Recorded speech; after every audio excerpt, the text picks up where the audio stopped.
Hey Zach, okay, so we're going to go through the exercise program that we know you can do right now with respect to what's going on in the shoulder and also what's going on in the chest, okay, and the abdominals.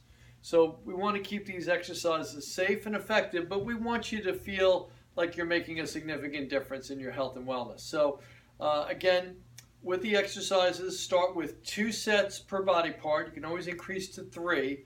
And our goal is to find a resistance that's going to make you feel fatigued after you do about 10 to 12 repetitions, okay? You don't want to go real heavy, you don't want to be straining, but you also don't want to feel like you finished a set and you didn't accomplish anything, okay? So again, this is going to be something that's dynamic. I assume you're going to be back probably in about a month or so. We may make some changes. But again, remember, we've avoided overhead pressing as per your doctor's orders. So the first exercise we're going to do is that straight arm pullback. Now pardon my back for a second there. You have the bands at home that I gave you, so I know you have them. The first one is a straight arm pullback. Again, how do you vary the resistance? It's how far away you're standing from the source. So some of these things you're gonna have to look at my back because I have no other way of filming it. Okay. So, take the hands and sweep them past the hips.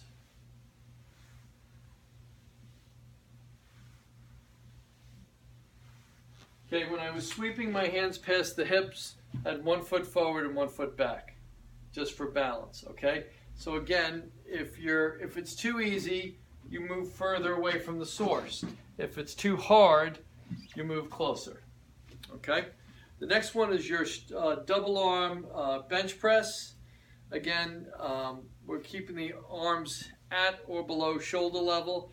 So I took 1 band in each hand, 1 foot forward, 1 foot back, and I'm pushing straight out. And I'm keeping my forearms parallel to the ground.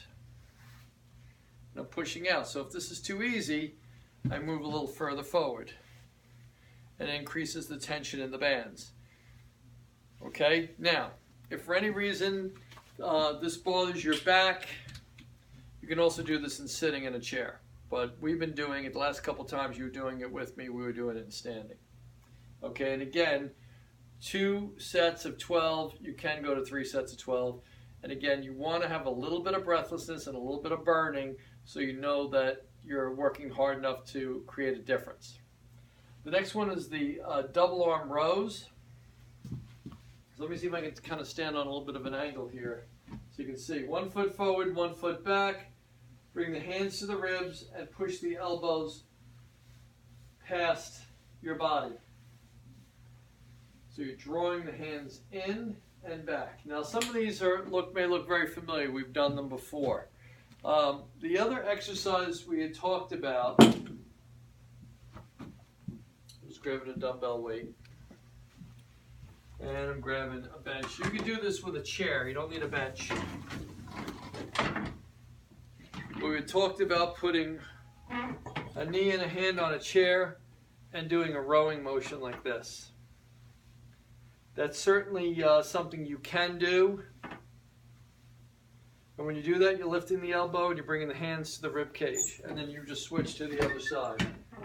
So this is an exercise you do 1 side at a time. Again, you said you have dumbbells at home.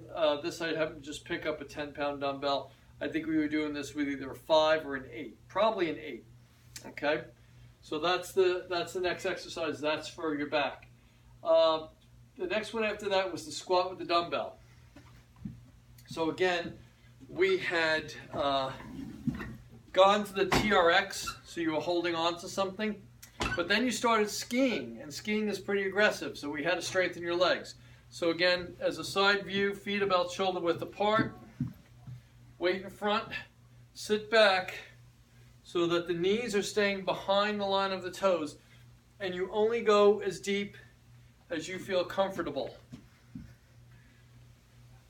And make sure you keep your head and chest elevated. So there's no leaning forward. It's not a back exercise, it's a leg exercise. Okay? So it's important again that you keep your feet about shoulder width apart. You're sticking your hips and your buttocks back So you're not bringing the knees forward. We don't want to see any of this motion. We want to see sitting back. Okay?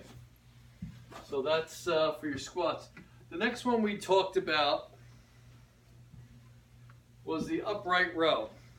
And that's for shoulders. That's where we put 1 foot forward, 1 foot back. We lift the elbows and the hands would follow. Just like that.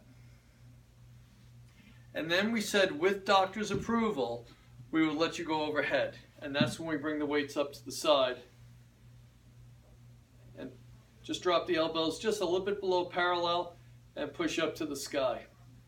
But we don't do that one until the doctor says it's okay to do overhead work. Because right now we're not doing that.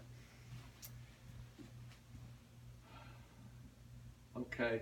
The next one we were talking about for the abdominals, and that was what we call stir the pot.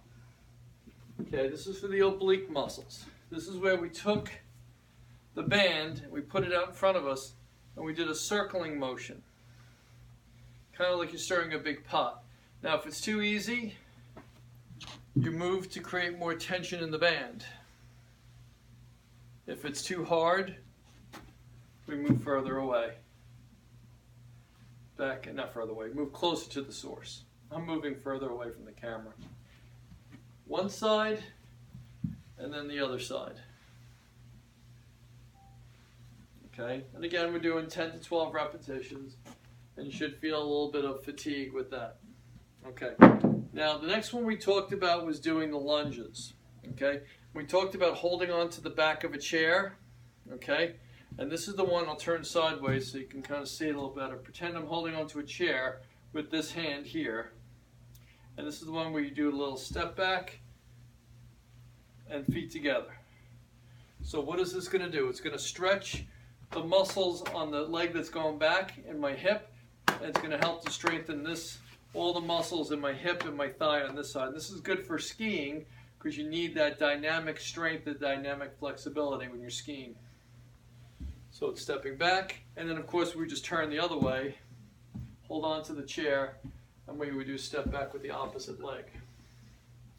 Okay, and again, you want to keep your torso tall. You want to, you do not want the knees going over the toe. So this would be wrong. I'm looking to make sure you can see what I'm doing. Where the heel on this foot is coming off the ground, and the knee is driving out past my toes. We don't want to do that. You can see the stripe on my pants. You want the stripe from my knee down to stay pretty much in a straight line going towards the floor. Okay? As opposed to something where you can really see that stripe moving forward. Last but not least were the bicep curls. And if you remember, we were doing alternate arms, so we were switching. Coming up and switching so that we constantly have tension on the bicep muscle. And again, we're picking a weight that we're doing around 10 to 12 repetitions where we start to get fatigued. Make sure you stay up nice and tall and the elbow never leaves your side. So I don't want to see the arm coming up here. Keep the elbow plastered to your ribs and just bend the elbow. And then last but not least was the kickbacks.